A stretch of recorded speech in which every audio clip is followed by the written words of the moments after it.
Olá, queridos! Estamos aqui então para o nosso segundo vídeo do dia. Hoje, 7 de setembro de 2020, feriadão. E nós vamos dar continuidade, né, aos vídeos de hoje. E agora será ciências. Ciências também, eu vou abrir o volume 2 hoje com vocês, tá? Então, vai ser lá o capítulo 5 e vai falar pra gente o seguinte: orientação no espaço e contagem de tempo. Olha que arte mais bonitinha que ficou aqui nesse livro, gente. Por esse título aqui, né, orientação no espaço e contagem de tempo, a gente vai ver como que o ser humano, ele faz para se orientar no espaço. A gente já viu alguns tipos de orientação lá em geografia, né, como mapa, GPS, bússola, rosa dos ventos, e a contagem de tempo, né, que a gente vai usar aí os dias da semana, os meses do ano. Nós vamos contar também com o dia, com a noite. E aqui nessa imagem deixa claro pra gente, né? Aqui mostra a menina dormindo, mostra ela acordando, mostra ela aqui fazendo uma refeição. Acredito que seja o almoço devido ao solzinho que tá ali no céu. Então vamos lá. Os moradores das cidades, muitas vezes olham para o chão, para os lados e para a frente, mas raramente olham para o céu.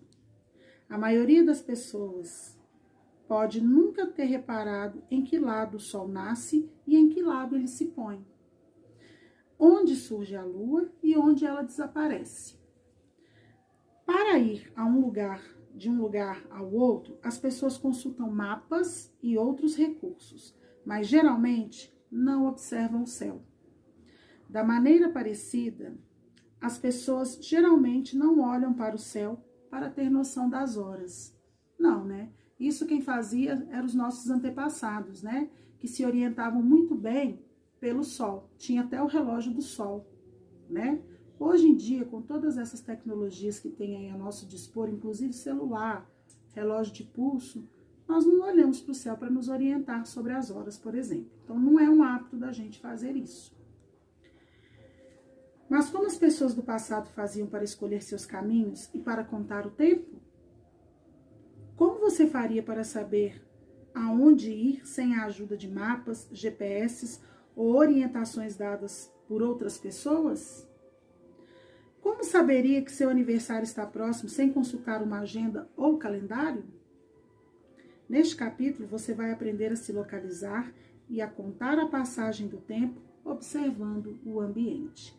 Então, lá na página 3, nós vamos grifar do mas até ambiente. Que aqui tá falando pra gente as coisas que nós iremos encontrar nesse capítulo 5 aqui. Parece estranho, né? Ou melhor, parece impossível a gente poder saber o nosso aniversário, o aniversário de uma pessoa querida, sem a gente consultar um calendário, né? Então, vamos ver o que traz aqui na página 4 pra gente. Localização pela observação do céu. Marca textos em mãos, né? Os seres humanos surgiram na Terra há milhares de anos.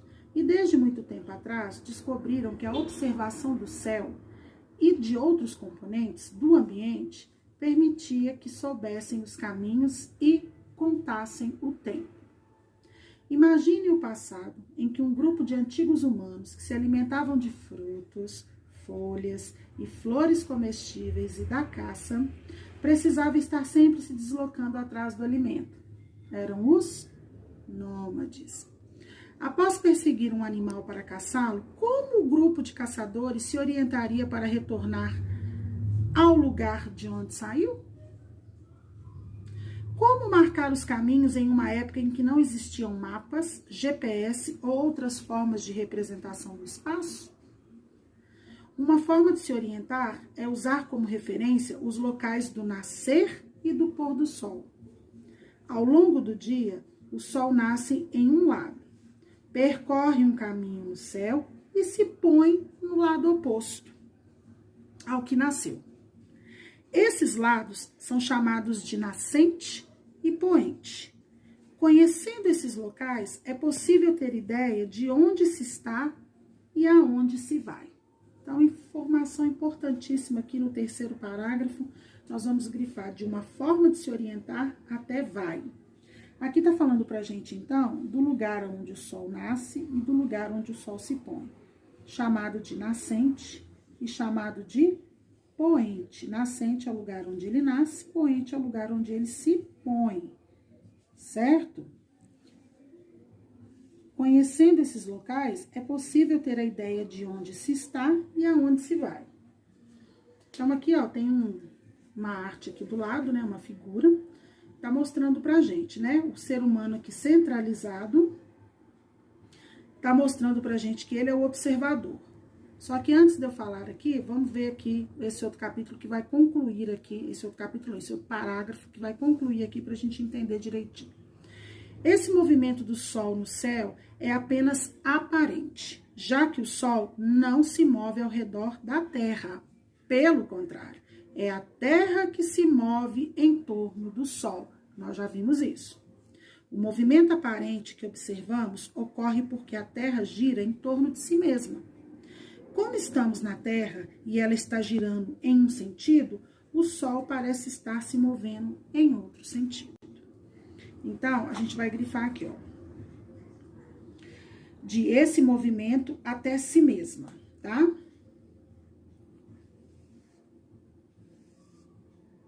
Então, a gente viu aqui que a Terra gira em torno de si mesma, certo?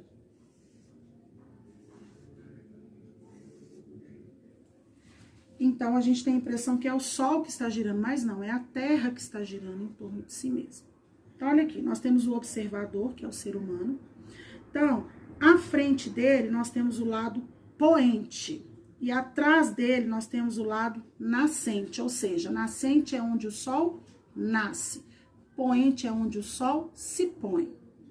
O sol surge de um lado do horizonte, percorre um caminho pelo céu e desaparece do lado oposto do horizonte. Então, acompanhe aqui para mim. Nas costas do observador, o lado nascente, o sol nasceu. Olha o caminho que ele percorre durante o dia. Olha.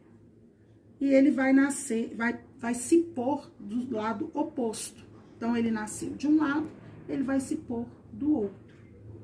Se você está dentro de um trem em movimento e olha pela janela, a paisagem parece se movimentar para trás. Quando, na verdade, é você que se movimenta para frente. Com o movimento aparente do Sol, ocorre algo parecido. É a Terra que se move, e não o Sol. O movimento aparente do Sol no céu nos permite conhecer o nascente e o poente. O lado nascente é chamado de leste, e o lado poente de oeste. Queridos, grifem para mim o primeiro parágrafo da página 5 e coloquem aí do lado pergunta de prova. Isso aqui é de extrema importância, a gente conhecer que o lado nascente, ele é chamado de leste e que o lado poente é chamado de oeste, tá? Vou fazer um asterisco aqui para me saber, mas depois eu escrevo. Repare na imagem anterior que o observador está em uma posição em relação ao arco que o Sol descreve no céu, em que sua mão direita está do lado leste e a mão esquerda do lado oeste. Nessa posição, o lado norte está à frente do observador e o sul está às costas dele. Então, olha aqui a arte. A gente viu, então, que o lado nascente é chamado de leste e que o lado poente é chamado de oeste.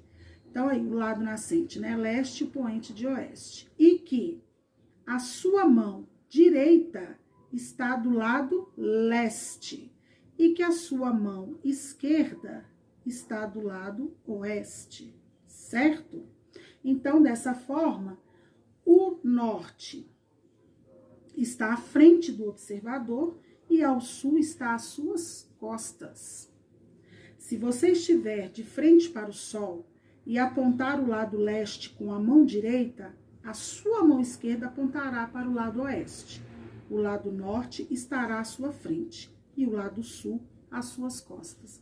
Gente, olha quanta informação, os antepassados, né, os povos antigos, tinham que ter bem claro na sua cabeça, na sua mente, para poder se localizar? Eles tinham que saber perfeitamente qual era o lado norte, sul, leste, oeste, saber aonde o sol nasce, saber onde o sol se põe, para poder saber onde eles estão localizados ali naquele espaço. O sol sempre nasce do lado leste e se põe no lado oeste, mas o local exato em que isso acontece varia durante o ano. No lado leste existe um ponto chamado de ponto cardial leste. E nos outros lados existem os pontos cardeais oeste, norte e sul. Esses pontos de referência podem ser representados em uma figura chamada de Rosa dos Ventos, figurinha nossa conhecida já lá quando a gente viu orientações pelos mapas. Além deles, são registrados outros pontos. Então, esse último parágrafo aqui da página 5, ele é importante porque ele traz para a gente agora um outro elemento para ajudar nessa localização, que é a chamada Rosa dos Ventos. E nós vamos ver os outros pontos que a Rosa dos Ventos traz, que está lá na página 6. Observe uma Rosa dos Ventos a seguir. Então, nós temos lá, ó, norte, sul, leste, oeste. Só que a gente vê outros pontos aqui intercalados. Na Rosa dos Ventos, além dos pontos norte, sul, leste, oeste, que são todos com letras maiúsculas, tá, gente? Aparecem os pontos nordeste, que é esse NE, sudeste, que é o SE, sudoeste, que é o SO, e o noroeste, que é o NO, que tá aqui. Então, além dos 4 pontos cardeais, norte, sul, leste, oeste, nós também estamos conhecendo agora os outros pontos, chamados de nordeste, sudeste, sudoeste e noroeste. Todos eles estão localizados na Rosa dos Ventos. Rosa dos Ventos já é uma figurinha que a gente conhece, né?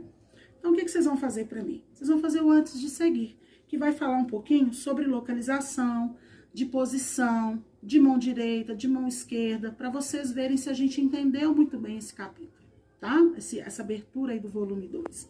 Vocês vão fazer a questão 1 e 2, 3 e 4. Então, a página 6 e página 7 para mim, que está no livro de Ciências, volume 2. Façam, não deixem acumular, tá bom? É importante para a gente poder dar continuidade aqui no capítulo do livro. Um beijo e até a próxima.